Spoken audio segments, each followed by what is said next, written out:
Hey, welcome to the inaugural episode of Business and Brews with Ben. I'm your host, Ben Nolte, and today I have the pleasure of interviewing entrepreneur and a friend, Nick Fahrenbach with Faith Moving Company. Nick, welcome to the show. Thank you so much, Ben. It's an honor to be part of the first episode. This is amazing, man.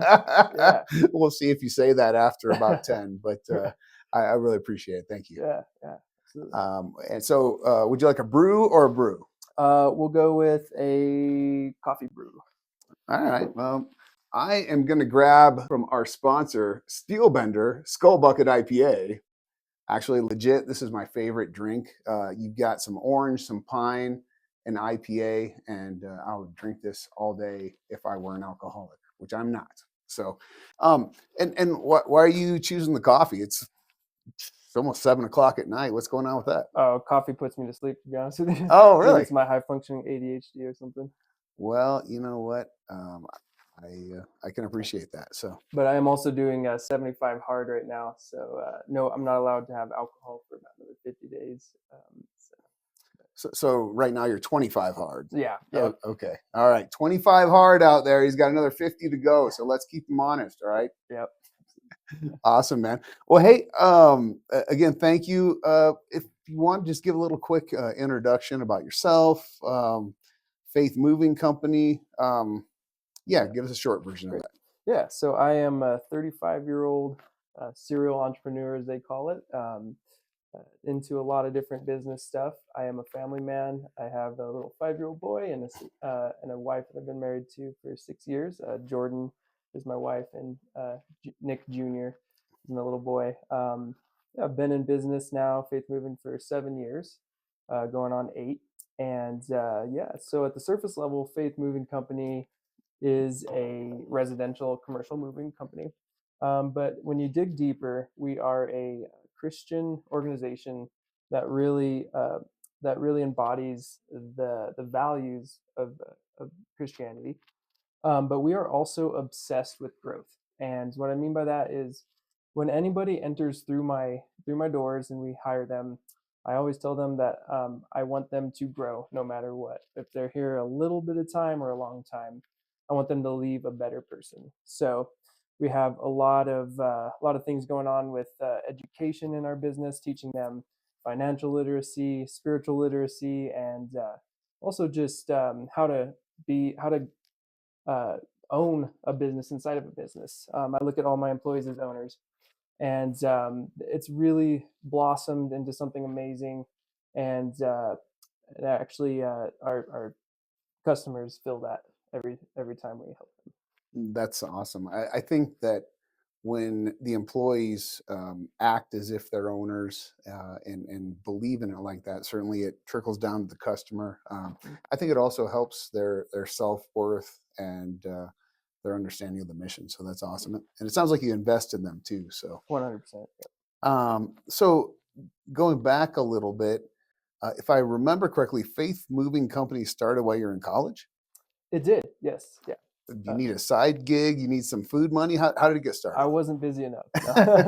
No. So Faith Moving Company started in the back of a Toyota Corolla.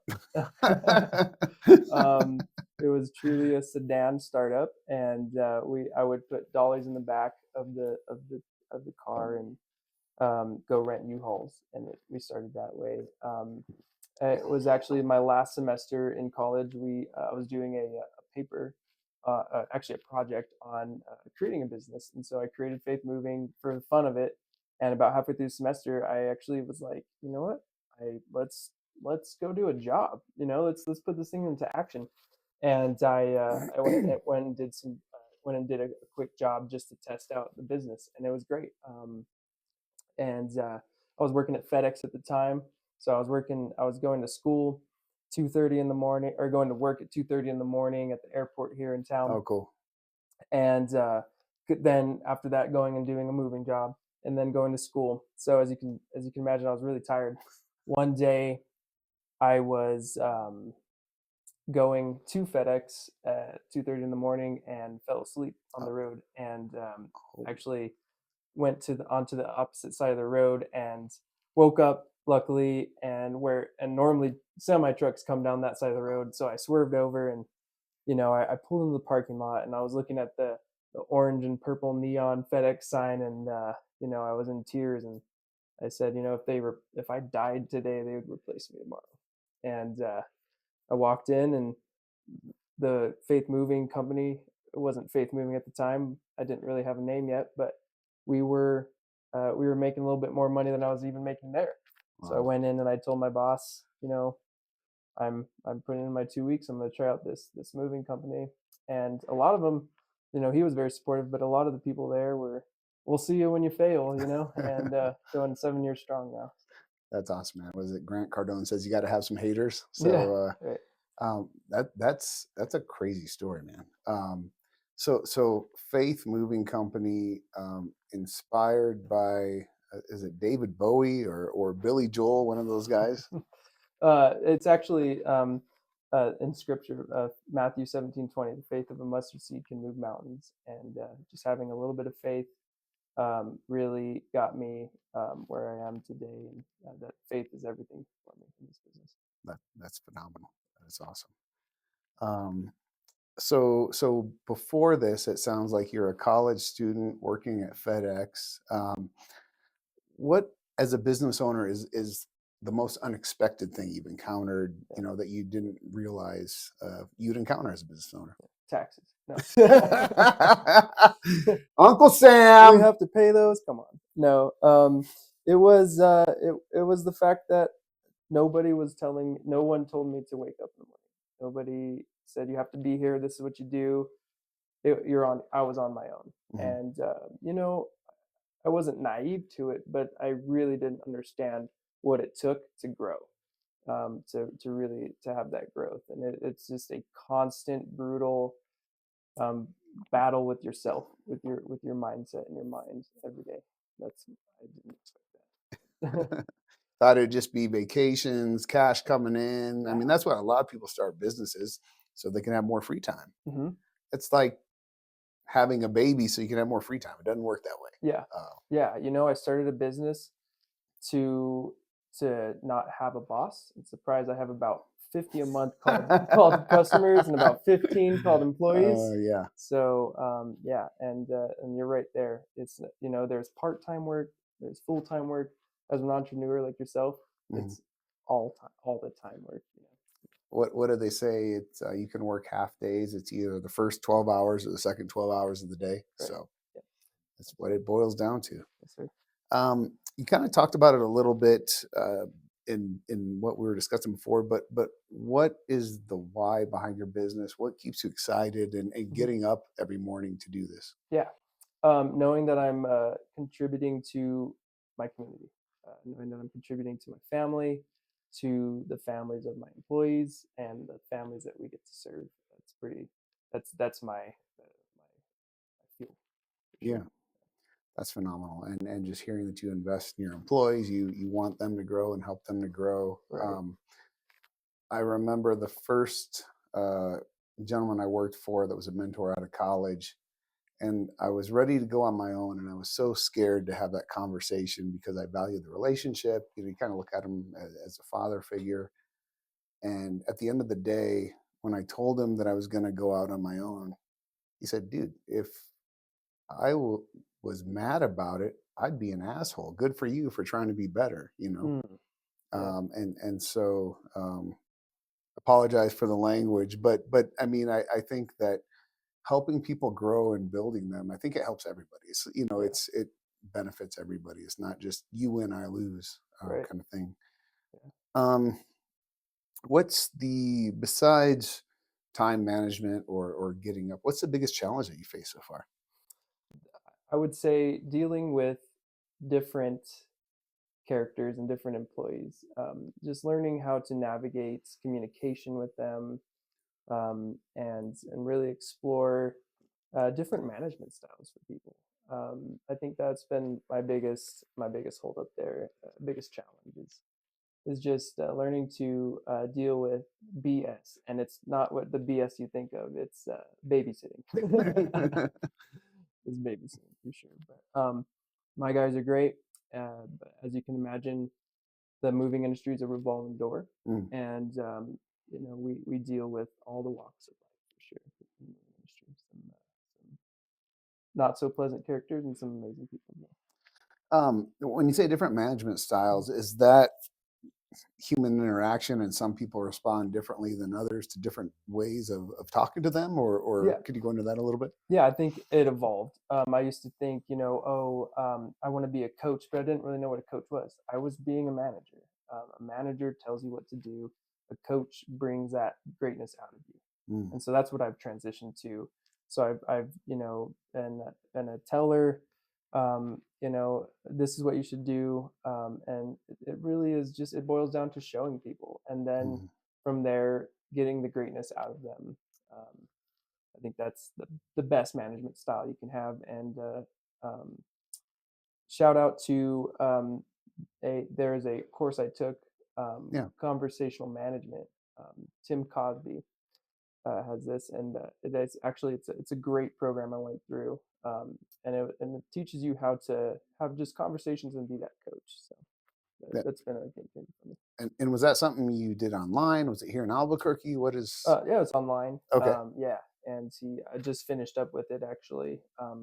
And I think anybody listening should really evaluate their leadership style and figure out, am I having conversations with my employees, or am I Talking at them. talking to them? Yeah. Yeah. Yeah. That's awesome. And that takes, and I think that's the thing as a business owner, or just a person in general, being able to take criticism not as you're right or you're wrong or you're a bad person, but to take that as, okay, how can I get better? And Yeah, it sounds like you're very much into that. Um, what is your favorite part of the moving process, and why? yeah. It is undeniably the look on the people's face, on our client's face when we're finished with the move, and they're pent up all day, their energy's just high, and you just see them go, I'm home. You know Yeah. what I mean? And I actually feel like we're at home. A lot of people say, oh, other movers have left us with seas of boxes, but we truly try to get them moved in Hmm. and feel like they are home. And that's why I got up every day and did it, and now it's what I train my guys.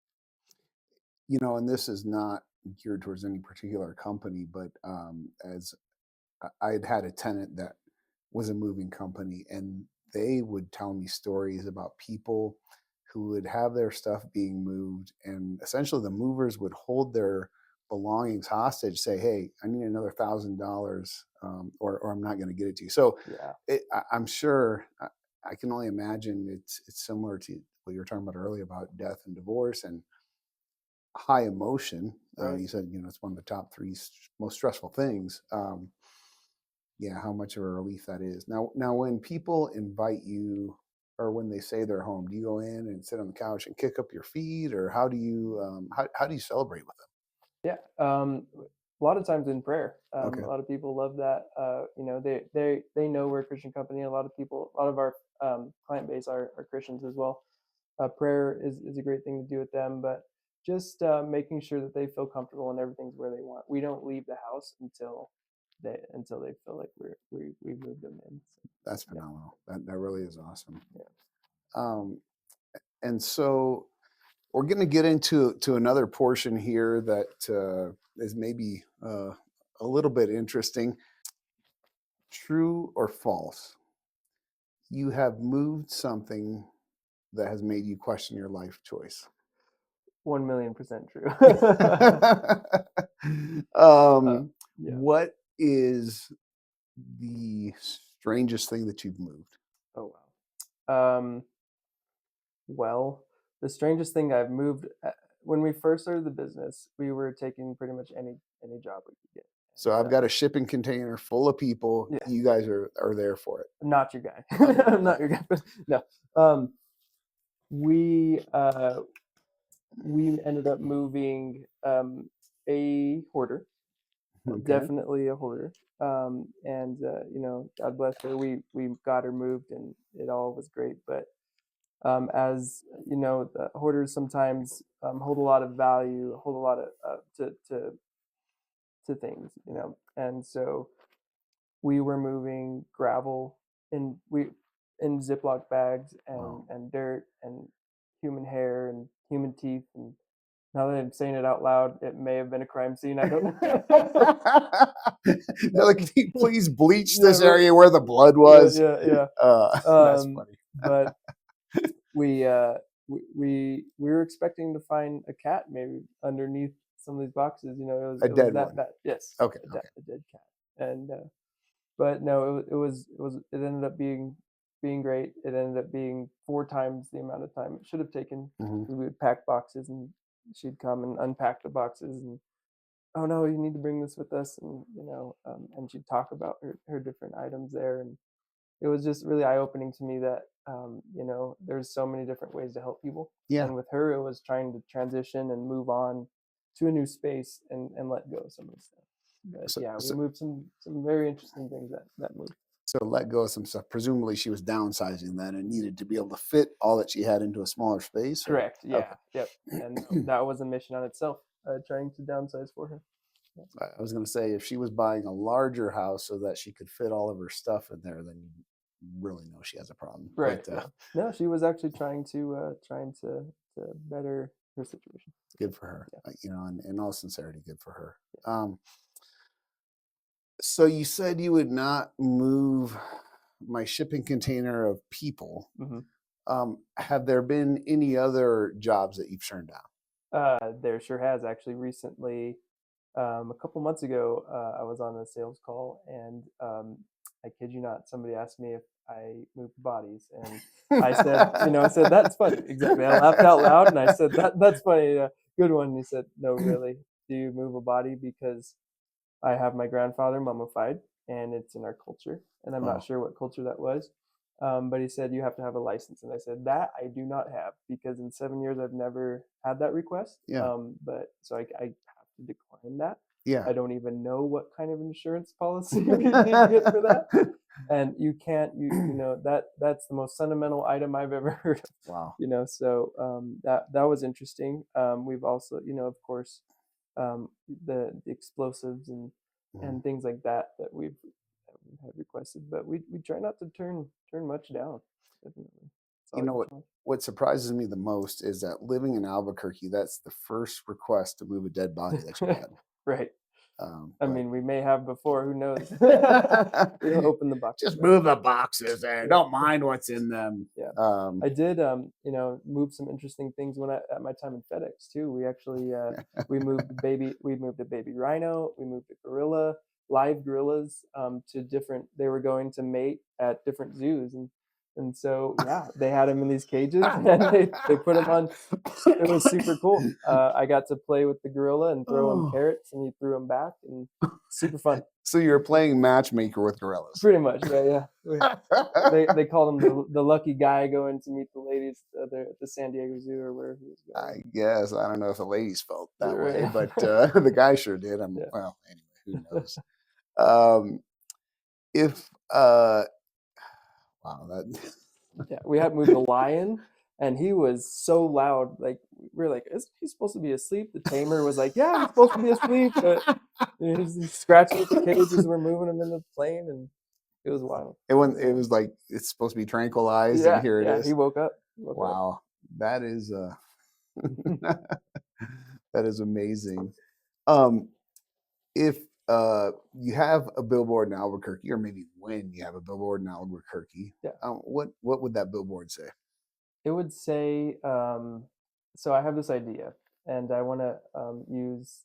I definitely like to to show people what we can provide, and I think we sometimes we move more than just belongings. Mm-hmm. We move memories, right? Mm. And so I have this idea to have, you know, a child pushing a box, and you know, there's this blanket and a stuffed animal sticking out of it, and it says, you know, we move more than belongings, we move memories. You know what I Wow. mean? I think that would really go, like, Viscerally, it's impactful. yes, Like, yeah, absolutely, yeah. wow. I would agree. I Yeah. think that is very, very much the case. And from a marketing aspect, if you can touch people and their emotional level. That goes a long way. It sure does, So yeah. And I love marketing. That is my second love for sure is marketing. That's what I got a degree in. So I'm always trying to integrate that into business. so moving, marketing, music, and then Jordan and Nick Jr.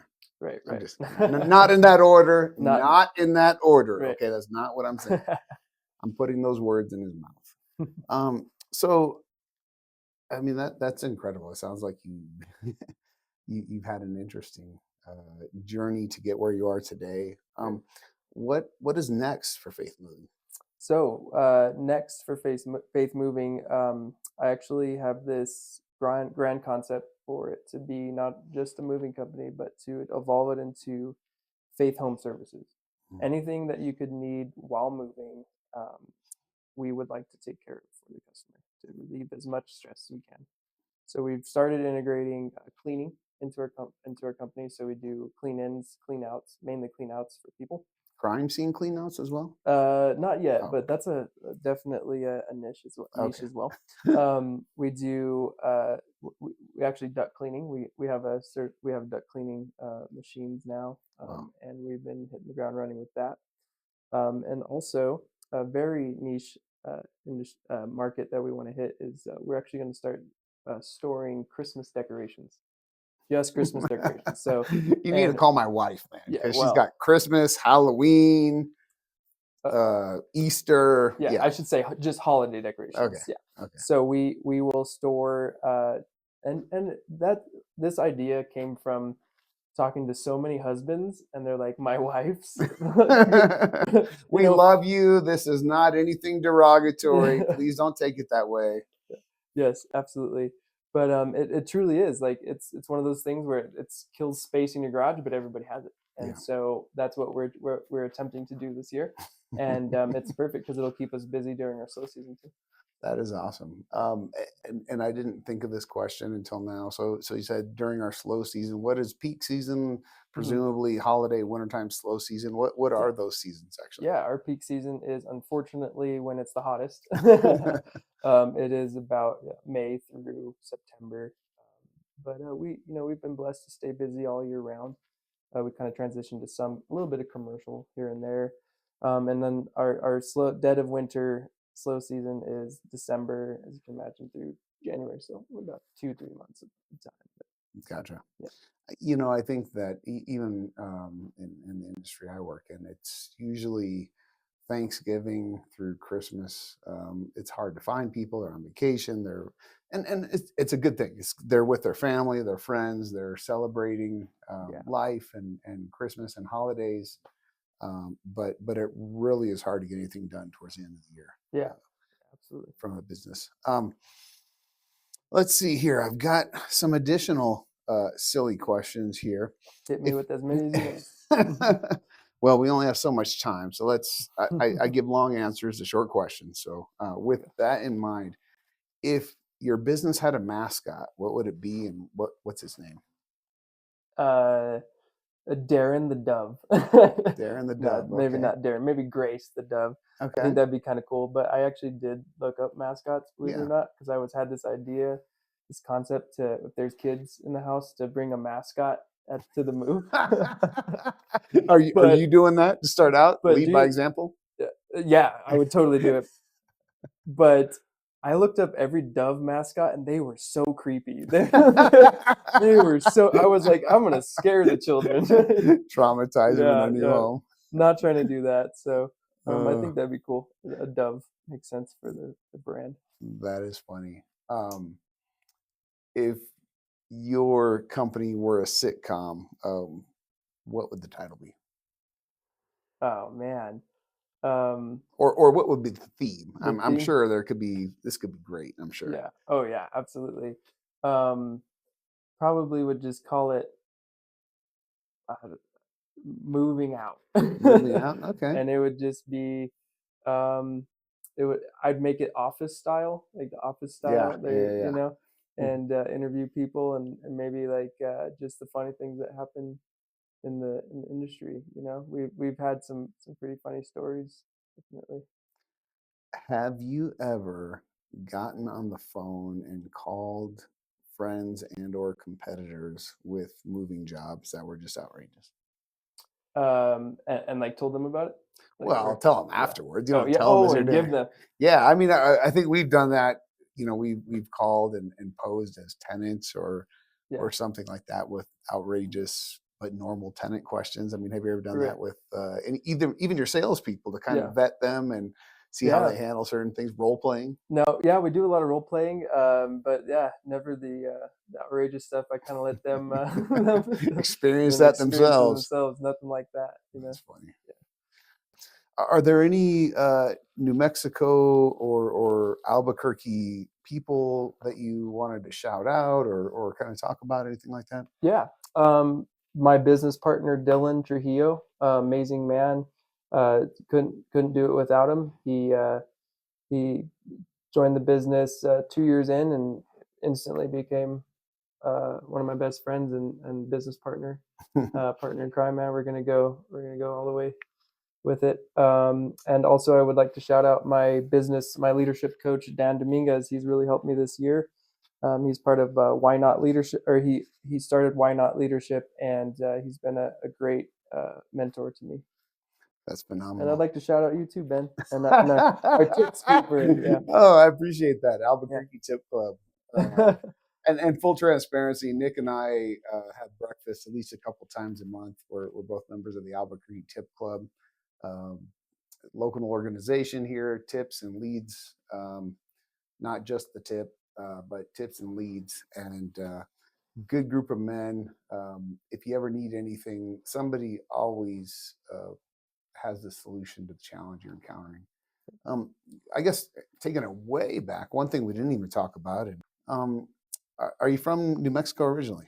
Yeah, yeah. Born and raised in Albuquerque, um, and I did a little bit of spent a little time in Ohio. That was about it. Going to school for audio engineering. That's actually I love music. Before I started the business, I was in a band. We did a little bit of touring and a lot of local stuff here, Mhm. and that's really what I want to get back to. I would love to mix music and marketing somehow as another business. But yeah, that's really what makes me tick and what God's given me a lot of passion and talent for.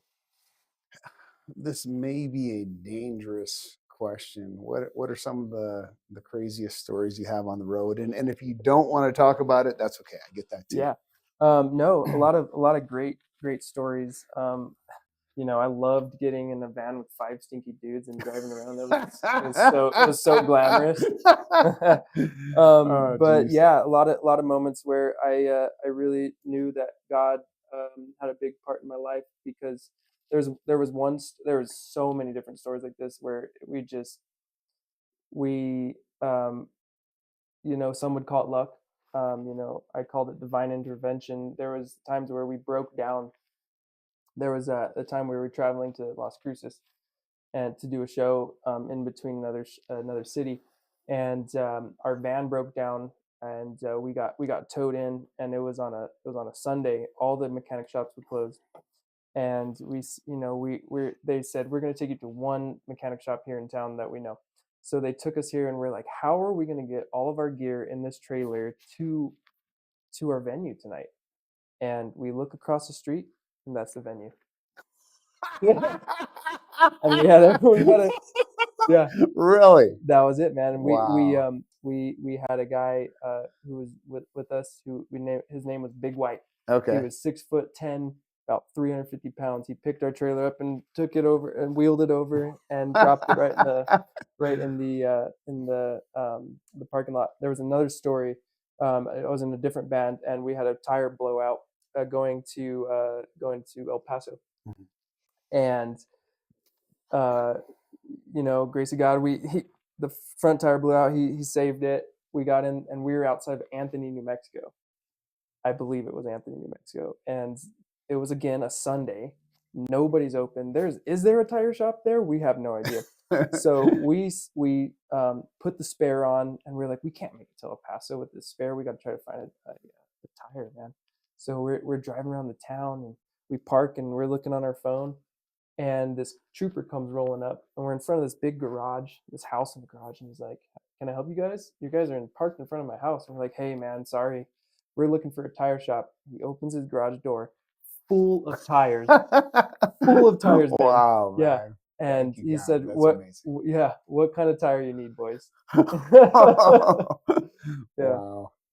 Um, so that maybe takes it on another turn. Had not even considered or brought up in the questions. At what point did you start really having a connection to God or faith, and how did that come about? Yeah. It really, I mean, I went to Christian school from kindergarten to 12th grade. I graduated from Hope Christian School.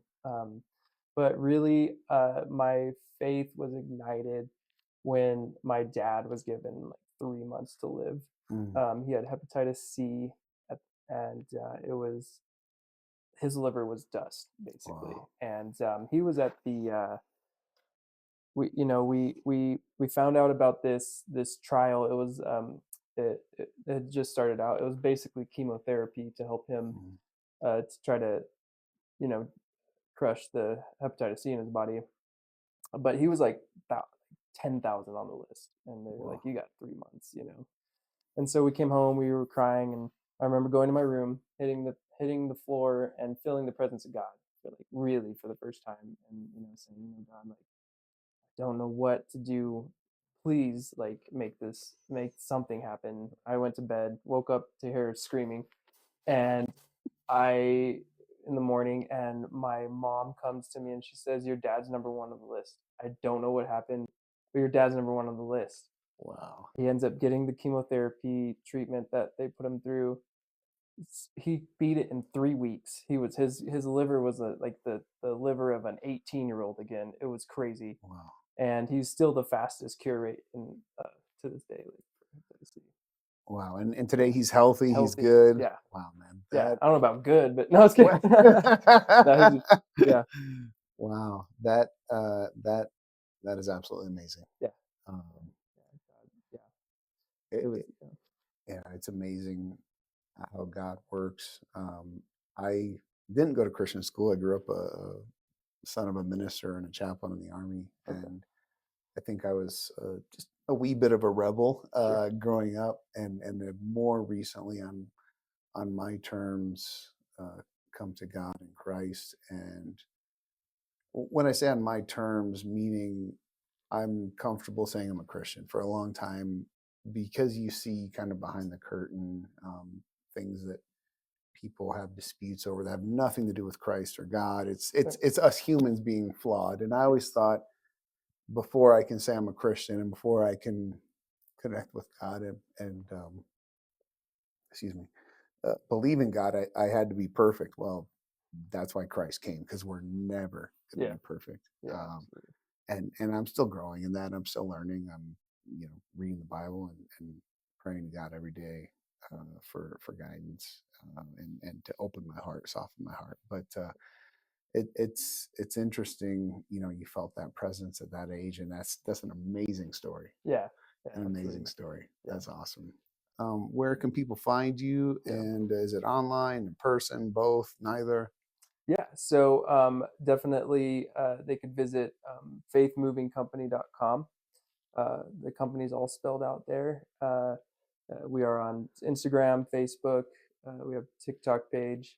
We're trying to be really active on there and really spread the light of God, and also educate people. But yeah, we can be contacted. Our main line is 505-372-6474. And that's the best way to contact us, just to call us, and we'll come visit the house in person. There you go. Yeah, No, I appreciate that. yeah. Anything else that you want to touch on? We kind of been all over the gamut. Man, I appreciate you doing this, Yeah. and we'll see if this is something good. Hopefully, it comes out and gives you a spotlight. Sure. But yeah, is there anything else you'd like to? I actually brought you a gift. It's a faith moving stress ball here Oh, for you. wow. Absolutely. Works. Reading my mind Yeah, lately. Like it's like, absolutely. man, I could use one of those stress things. Look at that. That is phenomenal. That is awesome, man. Thank you so much. I appreciate that. I know for next time that I need to have a gift for my guests because I did not anticipate a gift from a guest, and nor did I bring one. So, Oh, hey, you got me coffee. fair enough. Fair enough. Hey, Nick, thank you so much for coming on the show. I really appreciate it. Yeah, thanks for having me, Ben. And you guys at home, like, subscribe. If there's anybody that you would like to have interviewed or have me talk to, certainly reach out via any of the social media channels, YouTube. Well, shit, and this will probably be on LinkedIn, Instagram, Facebook, Spotify. That's another one, Apple Music. I don't know what we'll be on. We'll figure that out after the fact. But I appreciate you guys watching, and thank you so much. We'll see you next time. Take care. Peace out.